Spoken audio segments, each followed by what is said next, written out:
Hello and welcome friends. आज इस video के अंदर हम बात करने वाले हैं लॉजिकल फंक्शंस इफ़ की, जो कि एक्सेल का एक बहुत इम्पॉर्टेंट फंक्शन है। इसके अलावा और भी कई सारे फंक्शंस इफ़ फंक्शन से रिलेटेड हैं, जिसमें नेस्टेड इफ़ है और भी कई सारे फार्मूलाज और फंक्शंस हम यहाँ पे करने वाले हैं। तो बेसिकली आज मैं आप लोगों को लॉजिकल फंक्शन इफ़ के बारे में बताने वाली हूँ। Hello and welcome friends. मैं नीतू आपकी होस्ट सर्व शिक्षा अकेडमी चैनल में आपका वेलकम करती हूँ। आज इस वीडियो के अंदर हम लॉजिकल फंक्शन इफ़ पढ़ने वाले हैं। तो यहाँ आप देख सकते हैं कि मैंने कुछ कंडीशंस यहाँ पे मेंशन की हैं, कुछ स्टेटमेंट्स यहाँ पे मैंने मेंशन किए हैं।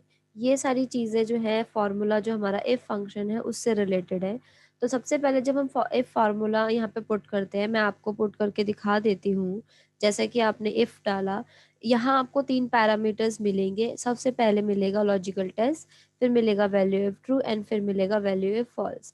तो लॉजिकल टेस्ट जो फर्स्ट पैरामीटर है उसमें हम डालते हैं कंडीशन, जिस कंडीशन के बिहाफ पे आप अपनी कैलकुलेशन करना चाहते हो। और यहाँ जो भी हम कंडीशन लगाते हैं वो कंडीशनल ऑपरेटर्स होते हैं।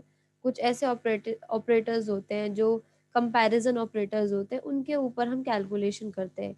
कंपैरिजन मतलब जिसमें आप देखते हैं greater than, less than, equals to, less than equals to, greater than equals to, not equals to, इस तरीके के हम ऑपरेटर्स का यूज करते हैं अपनी कैलकुलेशन के लिए। एंड सेकंड पैरामीटर जो है वो है हमारा वैल्यू इफ ट्रू। अब ये value if true and value if false जो थर्ड हमारा पैरामीटर है, ये दोनों ही चीजें हमारी कंडीशन पे बेस्ड होती हैं। जो भी आपने कंडीशन दी है, अगर वो कंडीशन ट्रू होती है तो आप जो भी आंसर निकल जो चाहिए आपको आंसर, वो वैल्यू इफ ट्रू में डालेंगे। आपने जो कंडीशन डाली है वो कंडीशन चेक करने पर अगर सही हुई तो वैल्यू इफ ट्रू के अंदर जो स्टेटमेंट लिखी गई है आपके थ्रू, वो रिटर्न रिजल्ट के तौर पे आएगी। अदरवाइज जो आपने फॉल्स में मेंशन किया है वो रिजल्ट आपका फॉल्स वाली कंडीशन को पिक करेगा।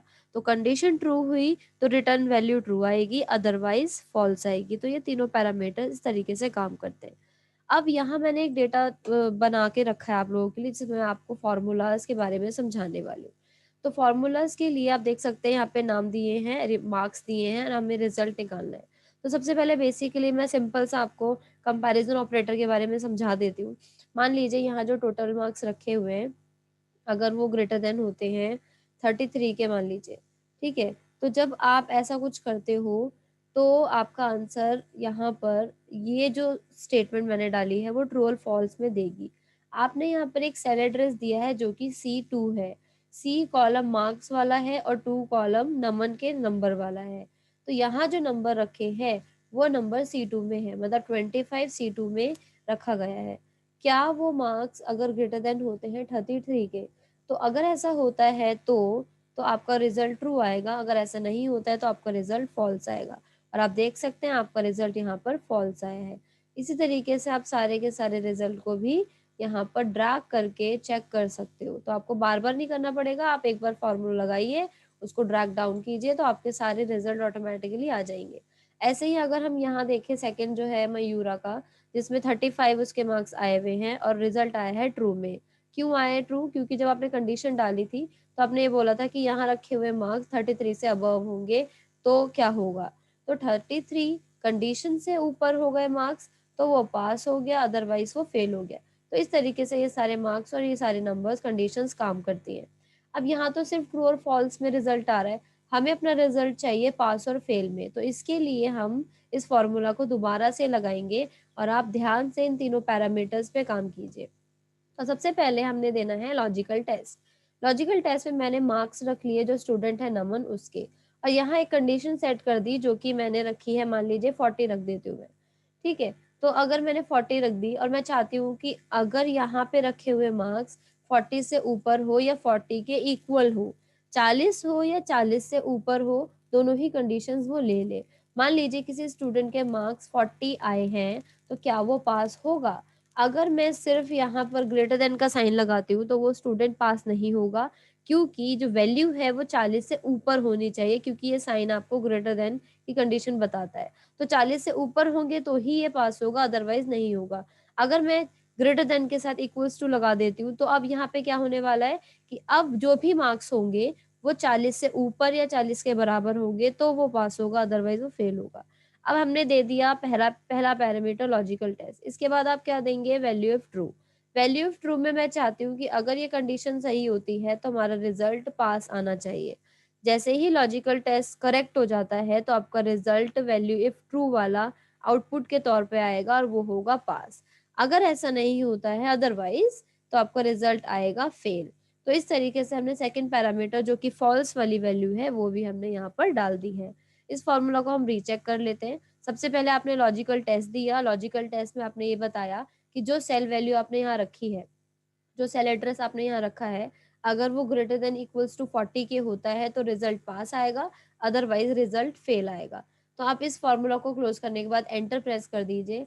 पहला जो स्टूडेंट है Naman, according to condition given by user, वो फेल हो गए। आपने जो कंडीशन दी थी वो 40 या 40 से ऊपर की थी, ये लेकिन इस स्टूडेंट के मार्क्स 25 आए इसलिए वो फेल हो गया।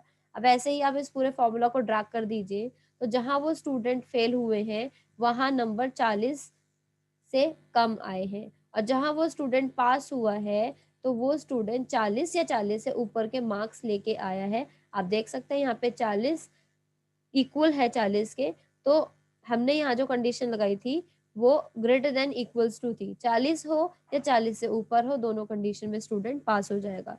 इस तरीके से आपका रिजल्ट यहाँ पर निकल चुका है। तो इस तरीके से सिंपल इफ का फॉर्मूला आप इजीली लगा सकते हो और अपने आंसर रिजल्ट में देख सकते हो।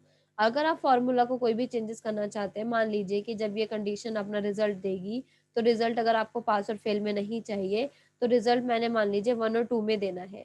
मान लीजिए अगर पास होता है तो 1 आ जाए, फेल होता है तो 2 आ जाए, तो उस केस में आपको वैल्यू ऑफ ट्रू की जगह 1 और वैल्यू ऑफ फॉल्स की जगह 0, या अगर आप 0 भी नहीं देना चाहते हैं, डायरेक्टली आप चाहते हो कि भई अगर पास हो तो 1 आ जाए अदरवाइज ब्लैंक हो जाए।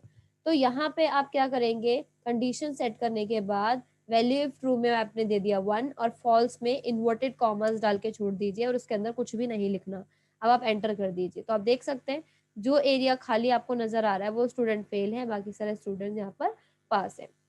तो इसी तरीके की फॉर्मूलाज और फंक्शंस को और अच्छे से जानने के लिए हमारे चैनल सर्व शिक्षा अकेडमी को आप सब्सक्राइब कीजिए और हमारी जितनी भी नोटिफिकेशंस हैं उसके लिए बेल आइकन को प्रेस कीजिए, और हमारे वीडियो को अगर आपको समझ आता है तो लाइक कीजिए, और प्लीज़ हमारे कमेंट बॉक्स में कमेंट करके इस वीडियो के बारे में ज़रूर बताइए। और अगर आपको और अदर फार्मूलाज के बारे में जानना है या अदर किसी भी क्वेरी के बारे में आपको जानना है तो सर्व शिक्षा अकेडमी चैनल के इस वीडियो पे आप सब्सक्राइब करके आप कमेंट बॉक्स में कमेंट भी कर सकते हैं।